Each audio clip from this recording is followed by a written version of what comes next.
दोस्तों, doctor segment में हर रोज मैं आपके लिए लेकर आती हूँ नई नई बातें, नई नई बीमारियों के बारे में, और साथ ही साथ हम जानते हैं कि उन बीमारियों से हम कैसे निजात पा सके। तो आज एक बार फिर से डॉक्टर सेगमेंट में मैं हाजिर हूँ और आज हम आपके लिए लेकर आए हैं बहुत ही आम प्रॉब्लम इंडाइजेशन की। जी हाँ, इंडाइजेशन की प्रॉब्लम बड़ों को नहीं होती है, बल्कि आज के डेट पे देखा गया है कि हम जैसे युवाओं को, यंगस्टर्स को भी इस प्रॉब्लम की जो है शिकार पाया जाता है। तो आइए, हमारे साथ इस वक्त डॉक्टर सेगमेंट में मौजूद है हमारी योगी जी। जी हाँ, विजय चतुर्वेदी योगी हमारे साथ मौजूद है और आज हम उनसे जानेंगे कि कैसे हम योगा के माध्यम से इंडाइजेशन की प्रॉब्लम को क्योर कर सके और कैसे निजात पाया जा सके। योगी जी, बहुत बहुत स्वागत है हमारे डॉक्टर सेगमेंट में। कई बार आपने हर बीमारी के बारे में आपने बताया कि ऑलमोस्ट जो है हम क्योर कर सकते हैं योगा के माध्यम से।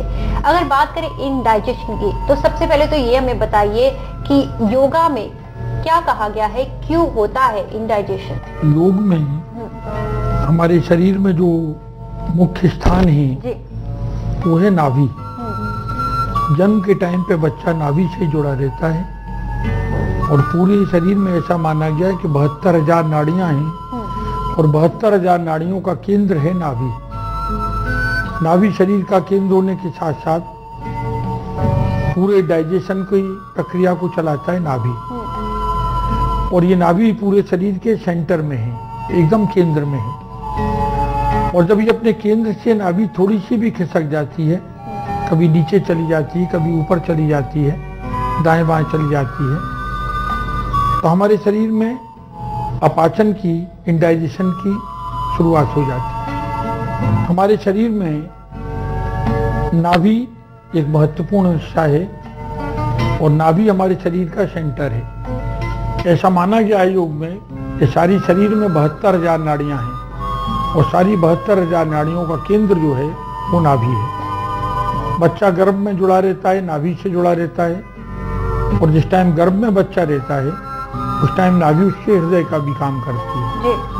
और ये नाभि जो अपने स्थान से हट जाती है, दाएं बाएं या ऊपर नीचे हट जाती है, तो हमारे शरीर में पाचन क्रिया को प्रभावित करती है और हमारी पाचन क्रिया कमजोर हो जाने से जो खाद्य हमारे पेट में पड़ा हुआ है वो पच नहीं पाता है। इसी प्रक्रिया को हम लोग इंडाइजेशन या अपच की क्रिया कहते हैं। योगी जी, इंडाइजेशन की प्रॉब्लम युवाओं में भी देखी गई है, तो क्या ये प्रॉब्लम युवाओं में उनके लाइफस्टाइल के कारण भी होती है?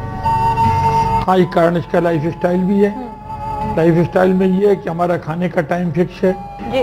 हमने सवेरे ब्रेकफास्ट ले लिया, टाइम पे खाना खा लिया, टाइम पे फिर चाय पी ली, फिर नाश्ता ले लिया। हम इसका इंतजार नहीं करते कि पुराना खाना हमारा पचा है या नहीं पचा है। तो जो पुराना खाना हमारे पेट में रखा रहता है उसके ऊपर से फिर से चला जाता है, तो पुराना खाना जो सड़ता है वो गैस बनाता है जी। और वो जो एक तरह की गैस बनती है पेट में, वही इंडाइजेशन का कारण होती है। तो क्या क्या उपाय को हम अपना सकते हैं अपनी जीवन शैली में ताकि हमें जो है इंडाइजेशन की, अपच की प्रॉब्लम ही ना हो?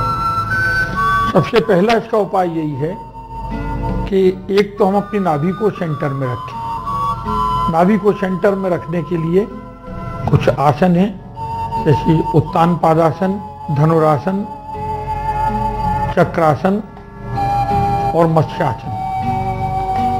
इन 4 आसनों का अभ्यास करके हम अपनी नाभि को केंद्र में रख सकते हैं। तो आपको दिखा देते हैं ये जो चारों आसन जो योगी जी ने कहा है कैसे होता है, तो आप पहले वो देख लीजिए। अब हम आपको दिखा रहे हैं अपच के 4 आसन, जिनका अभ्यास करने से इंडाइजेशन की शिकायत आपको नहीं होती है। अनिर्बान जी, सीधे लेट जाइए और अब हम पहला आसन आपको दिखाएंगे, उत्तान पादासन। सीधे लेट जाइए, पीठ के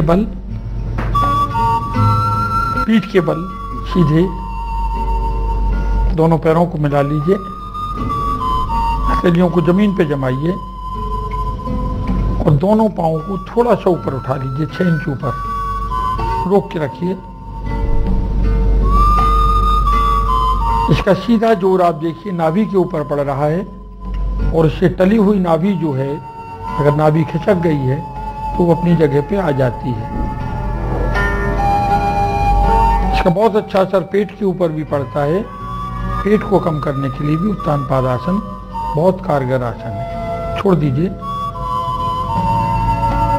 पैरों के साथ साथ सर को भी ऊपर उठाइए, थोड़ा सा पैरों को ऊपर उठाइए, 6 इंच सर को उठाइए, हाथों को थोड़ा ऊपर उठा के रखिए, आंख से पैर के अंगूठे की तरफ देखिए, पैरों को थोड़ा सा नीचे करिए, आंख और पैर का अंगूठा एक सीध में रहे, सर थोड़ा सा नीचे सर, हाँ, पैर के अंगूठे को देखते रहिए, एक लाइन में दोनों रहेंगे।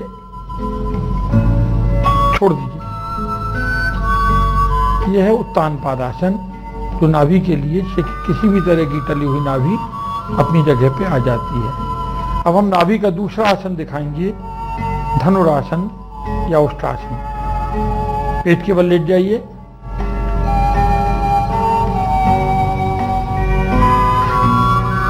दोनों हाथों से दोनों पैरों को पकड़ लीजिए, पैरों को मोड़िए, नीचे पकड़िए, पैरों को नीचे, हाँ, पैरों को पीछे रखे लिए, हाथों से आगे खींचिए, सर को पूरा ऊपर रखिए, तान के रखिए, पूरा शरीर इसमें नाभि के ऊपर टिका हुआ है, पूरे शरीर को खींच के रखते हैं।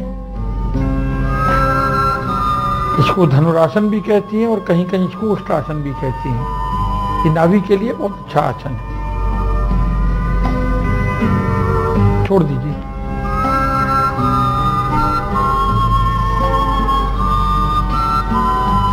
फिर से सीधे लेट जाइए।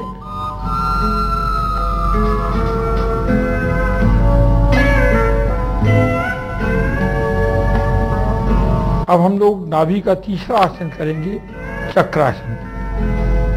पैरों को मोड़ दीजिए, हथेलियों को कंधे के पीछे जमाइए और पूरे शरीर को हाथों और पैरों के बल पर उठाइए।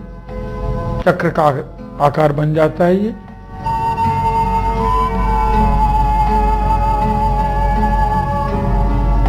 पूरा ऊपर खींच के रखिए, धीरे धीरे नीचे आ जाइए।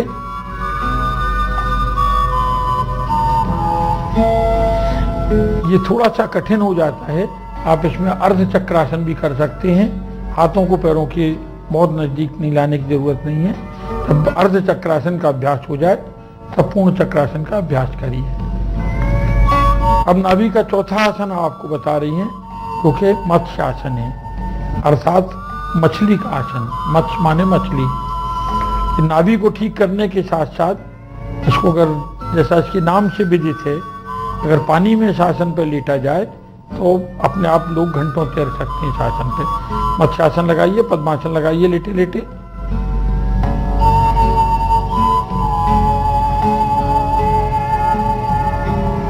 लेट जाइए, सर को टेढ़ा करके लगाइए, हाथों से पैर के अंगूठे को पकड़िए, हिप्स को ऊपर उठाइए, कमर के हिस्से को, हिप्स को और ऊपर उठा के रखिए। बहुत अच्छा, थोड़ा सा और ऊपर उठाइए।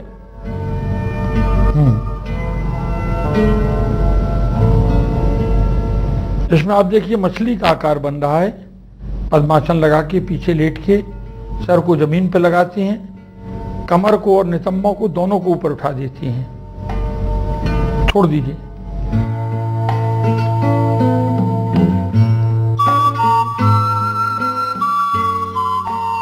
योगी जी, ये आसन तो हमने देख लिए और ज्यादा मुश्किल नहीं है ये आसन। तो जैसा कि आपने ये चारों आसन कहा है, इसे किस तरह से करने चाहिए, कैसे करने चाहिए, कितने बार करने चाहिए दिन में? दिन में एक बार करना पर्याप्त है इन आसनों को। और कोई उम्र की सीमा या सभी उम्र के लोग? किसी भी उम्र के लोग इसको कर सकते हैं जी। और दूसरी जो सबसे महत्वपूर्ण चीज है वो ये है कि इन नाभि को केंद्र में रखने के लिए बराबर जब भी कोई हमारे शरीर में अपच की शिकायत होती है, इंडाइजेशन होता है, तो सबसे पहले हम लोग नाभि चेक करें। तो नाभि चेक करने की जो प्रक्रिया है, आइए वो देख लेते हैं। अब हम आपको बताते हैं कि नाभि की परीक्षा कैसे होती है और कैसे हम जान सकते हैं कि हमारी अपच कैसे ठीक हो सकती है। नाभि को केंद्र में लाके एक छोटी सी रस्सी लेते हैं और उसको बीच नाभि के बीचों बीच में रख देते हैं। हाथों को बगल में रखिए, पैरों को मिला के रखिए, दोनों पैर मिले हुए। अब आप देखिए, हमने पहली रस्सी को नाभि के पास एक सिरे को रखा है, इसको अंगूठे से दबाया है, और दूसरे अंगूठे को यहाँ बीचों बीच में रखे निपिल के पास लेके आते हैं। इसको फिर दूसरे निपिल के पास लेके आते हैं एकदम बीचों बीच में है। क्योंकि अभी आपने चारों आसन देखे हैं, चारों आसन करने के बाद एक ही नाभि बीच में आ गई। ये पुरुषों को ऐसे चेक करते हैं, स्त्रियों को चेक करने के लिए नाभि को पैर के अंगूठे से चेक किया जाता है। पैरों को खोल दीजिए, आराम से सीधे लेट जाइए, एक हिस्सा नाभि पे रखते हैं और पैर के अंगूठे के पास इसको लेके आते हैं, फिर इसको उठा के नाभि के पास इसको लेके आते हैं, एकदम बराबर आता है। इस तरह से हम लोग नाभि की परीक्षा करके जान सकते हैं कि नाभि आपकी केंद्र में है या नहीं है। योगी जी, नाभि चेक करने की प्रक्रिया हमने देखी। अब अगर बात आती है इन आसनों को करने के बावजूद भी अगर अपच या इंडाइजेशन की शिकायत होती है, तब क्या करा जाए? देखिए, जहाँ तक हम समझते हैं कि इन 4 आसनों की बराबर करने से और नाभि को बराबर केंद्र में रखने से आप अपच की शिकायत से बराबर बच सकते हैं। योगी जी, इन आसनों की हम बात कर रहे हैं और आपने कुल मिलाकर ये कहा है कि इन आसनों को करने के बाद जो है अपच की, इंडाइजेशन की शिकायत जो है लगभग समाप्त हो जाती है। और क्या क्या प्रॉब्लम इंडाइजेशन से रिलेटेड हो सकता है हमारे शरीर में? इंडाइजेशन से हमारे शरीर में अगर डाइजेशन ही नहीं है तो शरीर में हमारी कमजोरी भी आ सकती है जी। लूज मोशन हमारे हो सकते हैं, पतले दस्त हो जाती है हमारी, गैस की शिकायत हमारी बनती है और गैस बनने से हार्ट में भी पेन आ सकता है जी। सर में भी दर्द आ सकता है। अपच से ही सारी बीमारियां शुरू होती हैं। अपच से सारी बीमारी शुरू होती है, योगी जी कहना है। और कुछ विभिन्न अंगों में हमें प्रॉब्लम हो सकती है? कहीं भी प्रॉब्लम, क्योंकि अपच से गैस बनती है और गैस जिस हिस्से में भी आपके शरीर में जाएगी उसी हिस्से को प्रभावित करेगी। योगी जी, ये आसन हम अगर नियमित रूप से करें और सभी जो नाभि चेक करने की प्रक्रिया है उसे भी अगर फॉलो करें, इनडाइजेशन रुक जाना या प्रॉपर डाइजेस्ट होना, क्या क्या साइंस होंगे प्रॉपर डाइजेशन के? हमारे प्रॉपर डाइजेशन अगर हमारा होता है तो हमें समय से भूख लगती है, हमारी खुराक बढ़ जाती है, खाना बढ़ जाता है हमारा, खाने में स्वाद हमारी आता है।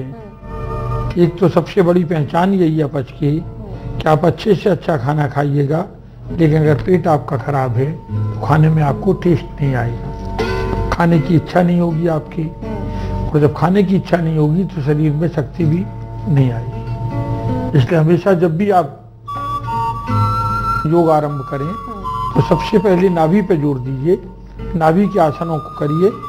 इसके अलावा एक साधारण सा उपाय और है नाभि को ठीक करने का, वो है अपने पेट के ऊपर ठंडे पानी का कपड़ा ही रख लें, 10-15 मिनट कपड़ा रख लेने से आपकी नाभि सेंटर में रहेगी, दुरुस्त रहेगी, आप अपच से दूर रहेंगे। योगी जी, आज आपने अपना समय दिया और साथ ही साथ हमारे दर्शकों को बताया कि किस तरह से आसन कर सकते हैं और इंडाइजेशन, अपच जो कॉमन प्रॉब्लम है उसे बचाया जा सके। आप आए, बहुत बहुत शुक्रिया आपका। धन्यवाद। तो फ्रेंड्स, कैसा लगा आज का आपको हमारा डॉक्टर सेगमेंट? जी हाँ, डॉक्टर सेगमेंट में आज हमारी मुलाकात हुई योगी जी से और जैसा कि योगी जी ने आपको बहुत सारे आसनों के बारे में बताया, ज्यादा आसन नहीं है बल्कि बहुत ही सिंपल आसन है। हमने आपको दिखाए विभिन्न आसन की कैसे आप कर सकते हैं घर बैठे ही। अगर आपके पास 10 मिनट का समय है रोजाना तो प्लीज इस आसनों को जो है ट्राई करिए। आपको इंडाइजेशन की अगर प्रॉब्लम नहीं है तो भी योगा करिए, इससे आपका जो मन है और साथ ही साथ जो तन है चुस्त और दुरुस्त रहेगा। इसी के साथ आज डॉक्टर सेगमेंट में बस इतना ही। आज के एपिसोड को देखने के बाद अगर आपके मन में उठे हो कोई भी सवाल तो प्लीज मुझे मेल करके पूछिए। मेरा आईडी नोट कर लीजिए, मेरा आईडी है lovely.gupta@tazatv.com। एक बार फिर से मुलाकात होगी एक नए एपिसोड में। फिलहाल मुझे दीजिए इजाजत, देखते रहिए आदि दुनिया के अन्य सेगमेंट्स को।